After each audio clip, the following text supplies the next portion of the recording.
all-new Alfa Romeo Stelvio Quadrifoglio, or Stelvio Q as Alfa have kindly abbreviated it.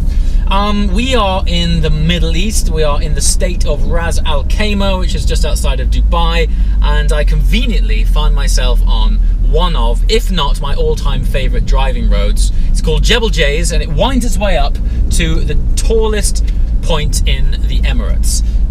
Actually, I probably don't need these because it's not that sunny, which is a real shame. I think one of the main reasons for coming here is to see if we can shine some sunshine on this fantastic paintwork. Anyway, we don't need paint to talk about the car. What have we got?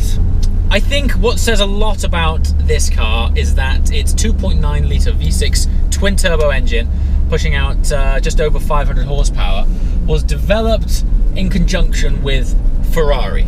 So Alfa are not messing around. It's such a lovely, characterful engine. This day and age, obviously for emissions regs and efficiency, everything's going turbocharged.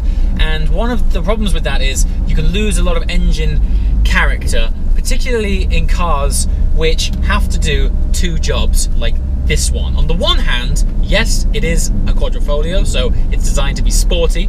On the other hand, it is an SUV, sports utility vehicle. The S, it does incredibly well. I shall demonstrate that shortly.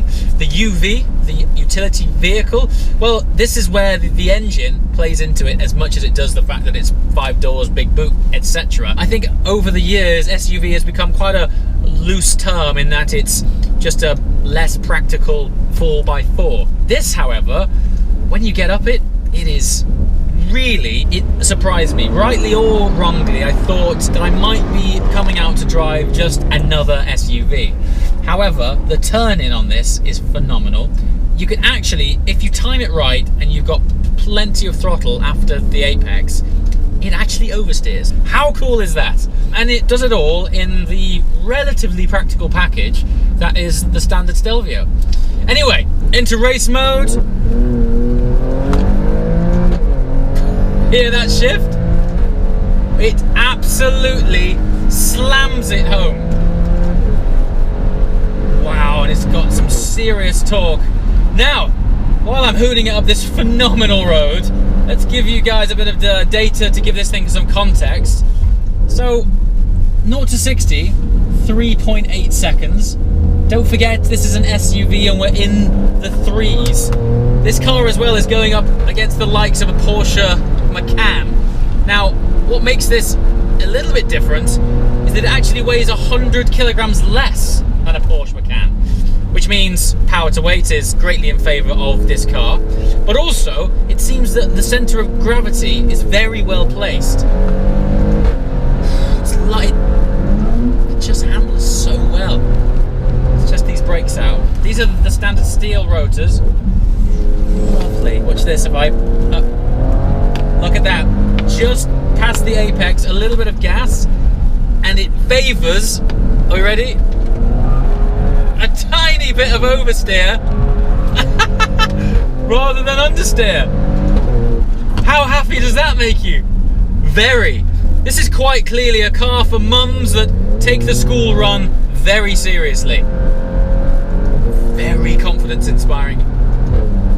This car has to be 2 cars in one, and it's mostly to do with the whole efficiency thing these days. What you wouldn't know, because Alfa have integrated it incredibly well, is that when you're cruising and taking it steady, the engine actually shuts off one bank, so it becomes a 3-cylinder engine, not a 6, and then it reignites them all once you feel like gaining some ground much quicker than you probably should be doing.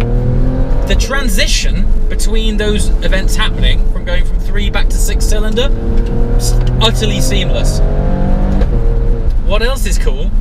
Of course, being an SUV, you know, sports for me suggests not only does it perform well and go fast, but it has to offer an emotional connection with the driver.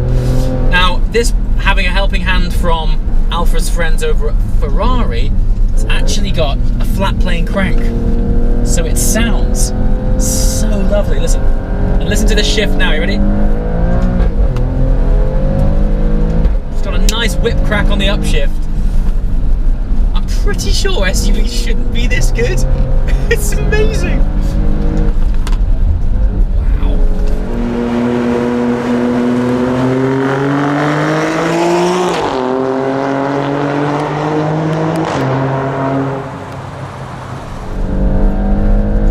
Just look what I'm doing.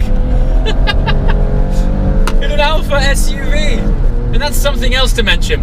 This is Alfa's first 4x4 Quadrifoglio, and they've absolutely nailed it. And the sun's coming out. It's a good day in Jebel Jays. Minimal body roll considering. Under heavy braking, you can trail brake this car in. So what I mean by that is you can brake into a corner while you're gradually turning into the corner. Often in cars when you do that, if they're not performance orientated, you often get the back of the car getting quite light because all of the weight transfers gone to the front of the car, and so you get this sort of squirming effect. This isn't doing that. Now, partly because while this is 100 kilograms lighter than the competition, it's still just over an 1800 kilogram car, so it has got plenty of weight to keep itself planted. But still, you know, we're still shedding off a vast amount of speed and sending it all the way to the front where the engine is, and it's putting it down wonderfully. I want one. I would like one of these, please, Alfa Romeo. Oh, if not for that gear shift alone. This truly is an SUV now.